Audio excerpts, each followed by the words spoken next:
Top part on your screen here, it's earlier in the pages, but we have the revenue sources here. It's on the TV. So current budget and the estimated budget for this year, there's no change in revenue estimation. And then for next year, there looks like there's a small $10,000 increase going from 1.447 to 1.457 on the revenues for the Sportsplex. And then on the expense side, we have pretty much no change in the current year budget and a $98,000 reduction in the budget for next year. But what that represents is this year we had $100,000 in capital outlay. I'm not exactly sure what that was for, but we have no capital outlay next year budgeted.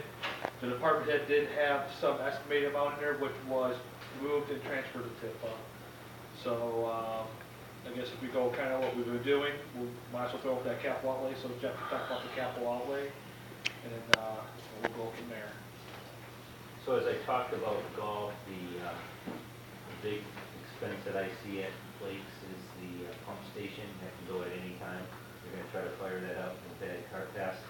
At the Sportsplex, where I'm really concerned is that $250,000 cooling tower.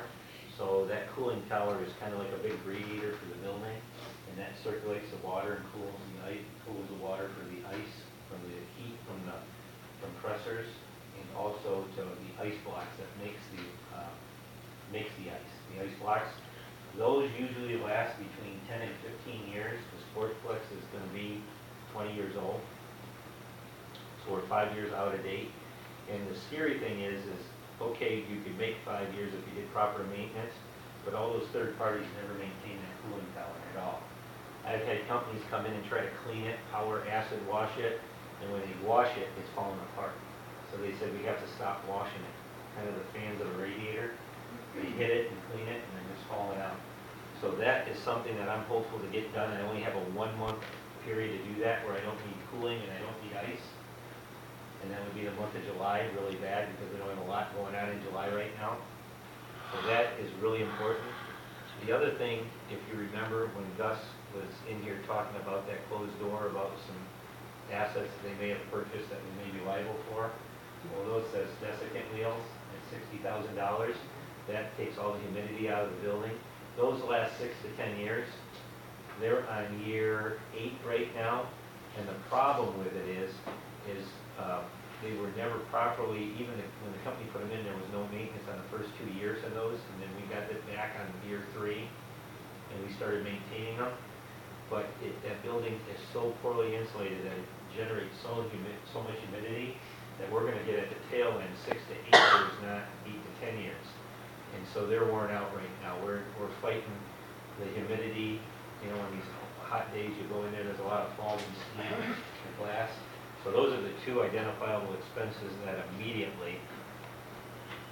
All the exterior doors are rusted. We put the bottom kick plates on all of them to kind of just dress them up, but they're bad.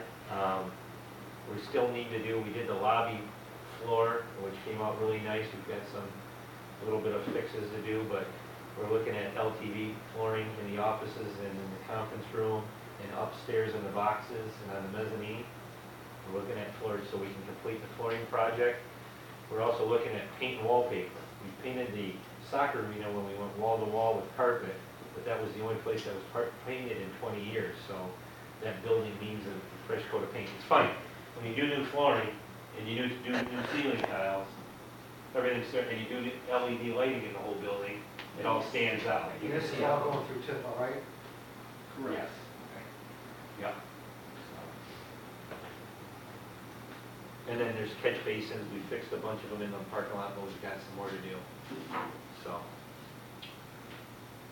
And then personal services is based on this structure right here.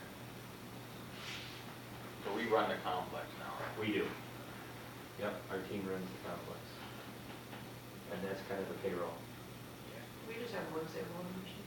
We have 3. We have 3. We have 2, they're all battery, and all the Canadian people, I'm just going to tell a quick story, they come in there, they like the pictures, because no one has battery Zambonis. But we have 2 surfaces, and the 2 can't keep up when we have all these So a number of years ago, I had found one in Virginia, another battery one that's 2 years older than ours, but the same model, same parts, the whole bit. And we bought it used for 15,000, new are 130, Wow. and we put about 5 to 10,000 now into it in parts, but it runs better than the ones that came with the rink right now.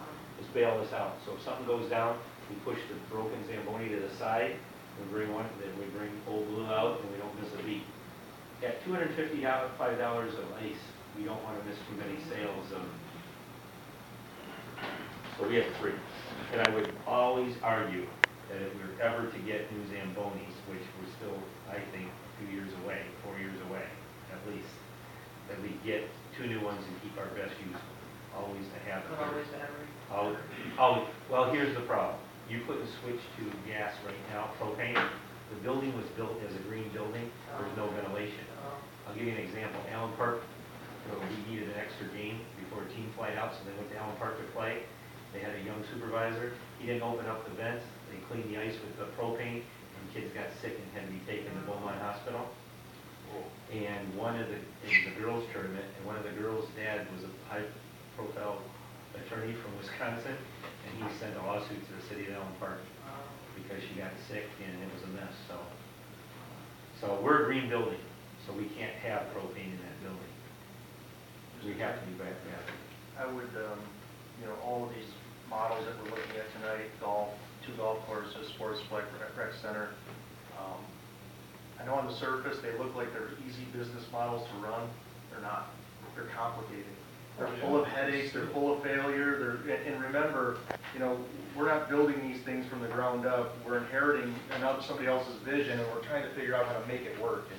And it's complicated, it's frustrating, but Jeff's team does a good job, and although it doesn't always look like it, because, again, the golf courses are based on weather, and the Sportsplex, I mean, without Bell Tire, I don't know what we'd be doing, other than hemorrhaging more money. But I would encourage everybody, if you haven't been to any of these or spent a lot of time there, go over and really hang out and kind of see the behind the scenes of the operations. I mean, we have, Jeff, what was the story on the ice maker? It was like the only one ever built. Like One in the world. The only one in the world, custom built for our Sportsplex.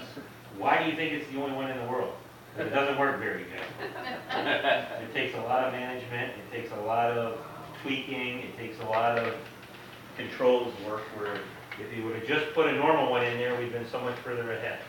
Every part's specialized, every part, it's just weird. Every part's expensive. Yes.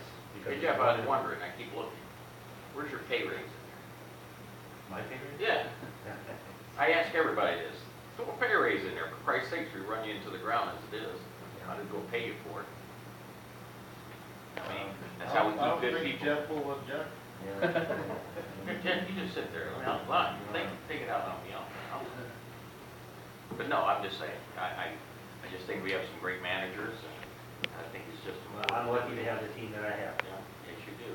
Because, like anything else, if you don't have the people, you can't get it done. So. When we took over the Sportsplex, that was a heck of a learning curve. Yeah, I was a collegiate hockey player. Yeah, I lived on the ice, but I had no idea what it takes to work to get good ice. And you know what? To this day, if you want to see a lap, when I make ice, I put my skates on and I go on and skate. And until they got the right temp and the right mix, I say, nope, keep going. Because I can tell when I skate on that ice if it's good ice or not. A couple times a year. We always do it in August when we build ice for the first time, and I always do it before the state tournament. We host those tournaments for 4 weeks. It's funny, because the last time I did it, I had a suit on. And somebody there was going to, take a picture of this guy on the ice with the... Don't fall. Yeah, So we're not liable, people, as a knee on. We've already got 2 new games. You probably got some new hardware in there. Well, ask Jason though, and the ice is as important as the greens in golf. Oh, yeah. When Chris Draper, the Red Wing, he coaches kids, and Kurt Mulvey coaches kids, and they come up to me or my staff and say, I can't believe this is better ice than LCA. This is the fastest ice around. You don't know what a compliment that is. That is like, Taylor has the best ice around. You just ask. Angie Kopp, her family member plays somewhere else, and they played a tournament at Taylor and couldn't believe how good the ice was, the kids were ranting and raving about it, and it is, but it costs, and we're the highest rate in downriver too, so you remember that. We charge more than Trenton, we charge more than Brownstown, we charge more than Dearborn, we charge more, we're the highest rate. If we move the Sportsplex to Oakland County, we get $360 an hour. We only get $260, $255 is going to $260, I think, on the new rate sheet. That's $100 an hour. And think about how many hours. I mean, you know, How much is it for an hour of ice? $255 an hour. Most teams take an hour and a half. Bell Tire takes about 1,500 hours. And then they bring in 21 showcases, which takes about 21 weekends off a year of ours. So they are definitely partners. And that's what we're trying to get with on the soccer side. A group that wants to come in and rent ice, rent field time, put teams in leagues, do tournaments, and then take it to the outside of Heritage Park. How far are you on that? Had a meeting and explained it, and next thing I knew, I got a FOIA. So, We're in pre-mitigation